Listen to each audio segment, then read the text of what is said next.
Un homme est en droit de ressentir des émotions, même si celui-ci se cache derrière une armure, il reste un être doté d'émotions et il reste humain. Aujourd'hui, on va parler d'émotions, on va parler d'armure. Avec moi, j'ai le tome magnifique Saint Seiya, Final Edition, tome 4. Ah, lorsque j'étais plus jeune, j'étais matrixé par les Chevaliers du Zodiaque. À chaque diffusion à la télé, ça me donnait envie d'exploser mon cosmos avec les personnages par les météores de Pégase, disait Seyar. Oui, parce qu'en français, on disait Seyar, car les auteurs avaient peur que si on traduit ça en français, si on adapte ça en français, on va penser que Seiya c'était une fille, mais moi j'ai toujours dit Seiya. Et là, ben, justement, j'ai le tome magnifique Final Edition. Dessus, on peut voir Seiya, Seiya, pas Seiyar, et ses compères. Seiya juste en bas. L'armure dorée du Sagittaire à gauche. Ici, Yoga en blanc. Ici, Iki, qui va se bastonner avec ses autres amis. Et malheureusement, est caché par l'étiquette Shiryu, qui est l'un de mes personnages préférés des Chevaliers du Zodiaque. Ça dit jaquette réversible par Jérôme Alquet. Shout-out à toi, boss, parce que justement, la jaquette, elle est réversible. Et c'est une bonne chose que l'autocollant cache ce faiblard de Shun, qui est le petit frère de Iki. Mais s'il est caché, ce n'est pas mon souci. Alors, dans ce manga, ça relate l'épisode où Iki, qui est juste là, il est venu en découdre avec ses amis, car celui-ci, lorsqu'il était plus jeune, il avait été envoyé sur l'île Dead Queen, une île très dangereuse, où il a développé sa force, où il a trouvé l'armure du phénix, et il a vraiment souffert là-bas.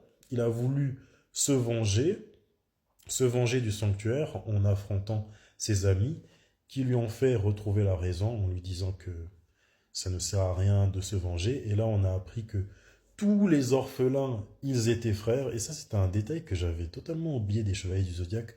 Le fait que tous les orphelins étaient frères. Moi, je pensais qu'il y avait seulement une fratrie, c'était Iki et Shun. Mais en fait, ils sont tous frères. Puis, il y a le fait que les Chevaliers de Bronze, ils aient enfreint plusieurs règles du sanctuaire. Ils avaient fait partie d'un concours galactique, un concours de combat galactique. En soi, ils ont vécu pour les caméras, ils ont montré leur armure, ils ont révélé l'identité de leur armure, ils ont fait ça pour le divertissement, et ça, c'est une règle à ne pas enfreindre du sanctuaire, ce qui fait que les chevaliers d'argent ont été envoyés pour les éliminer. Et dedans, il y a Seiya qui se bat contre Misty, qui, qui justement, il est en train de se la péter parce que personne n'a jamais réussi à le toucher. Et on va parcourir un petit peu leur combat jusqu'à ce que Seiya, il dit quelque chose d'intéressant. Mais moi, je vais le retranscrire de façon métaphorique. Le fait que un homme qui n'a pas de blessure, ce n'est pas un véritable homme. Et le voici, tout flamboyant, Misty, le chevalier d'argent de la constellation du lézard. Et il dit que personne n'a jamais réussi à le toucher. En tout cas, j'applaudis le créateur des Chevaliers du Zodiaque qui, non seulement avec le créateur, le papa de Bleach, Tite Kubo, ils rendent tout personnage masculin et féminin très beau. J'avais oublié cette esthétique des Chevaliers du Zodiaque. Seiya se fait terrasser à plusieurs reprises, mais il n'abandonne pas pour autant. Je suppose que ce sont les types comme toi que l'on qualifie de narcissiques. À mon tour de te donner un peu de temps avant le combat, enfile ton armure. Il te faudra un miracle pour parvenir à me vaincre. Pourquoi veux-tu souffrir encore davantage? Jusqu'à ce que Seiya le touche enfin, Misty très étonnée. Qu'est-ce que c'est que ça? Que quoi? Ça s'appelle la douleur, Misty. Ah, Tu prétends m'avoir touché. C'est impossible. Comment aurais-je pu laisser passer un coup? Et sur la page d'après, Seiya dit quelque chose de très intéressant. Seiya lui dit: il n'y a rien de glorieux à n'avoir jamais été blessé. Misty, laisse-moi t'apprendre une chose. Pour un homme, les blessures que porte son corps sont autant de preuves de son courage, ce sont ces médailles dont il peut être fier. Tu te vantes de n'avoir jamais connu la douleur, des blessures, alors il est impossible que tu gagnes. Et là, comme je l'ai dit, ce sont des blessures physiques dont Seiya fait allusion, car il a porté des coups à Misty et il a été blessé physiquement. Mais si moi je tourne ça de façon métaphorique, je dirais que un homme qui n'a jamais connu de blessure sentimentale, un homme qui n'a jamais connu la tristesse, un homme qui ne reconnaît pas avoir des émotions, ce n'est pas un homme. Ce n'est pas un homme qui est apte à gagner, ce n'est pas un homme qui peut avancer dans la vie, parce que c'est très important pour un homme de reconnaître qu'il peut ressentir des émotions.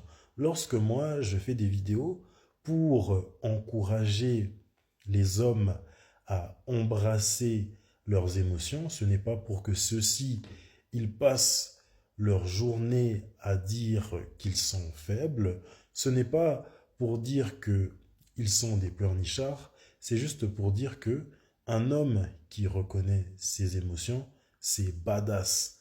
C'est un homme qui est fort. On a tendance à penser que le Big Tree, c'est Sangoku, Naruto et One Piece. En fait, c'est faux. Même moi, je me trompais au début. Le véritable Big Tree des temps modernes, c'est Naruto, One Piece et Bleach. Mais Bleach a été remplacé par Dragon Ball parce que au début des années 2000, ça n'allait pas vraiment, la hype de Bleach, ça ne suivait pas jusqu'à ce que Thousand Year Blood War, ça sort et là tout le monde a retourné sa veste pour regarder Bleach. Mais le véritable Big Tree des années 90, 80, de la badasserie, des personnages qui peuvent ressentir des émotions, il y en a trois. C'est Dragon Ball, Kenshiro et les Chevaliers du Zodiaque. Il y a Ikki, un gros dur de la série Les personnages du Zodiaque, et il pleure rarement, cependant, il ressent des émotions. Il y a aussi Kenshiro, un véritable gros dur qui vient d'un univers apocalyptique, et lorsque il se passe un événement triste ou que celui-ci perd l'un de ses proches, il sanglote.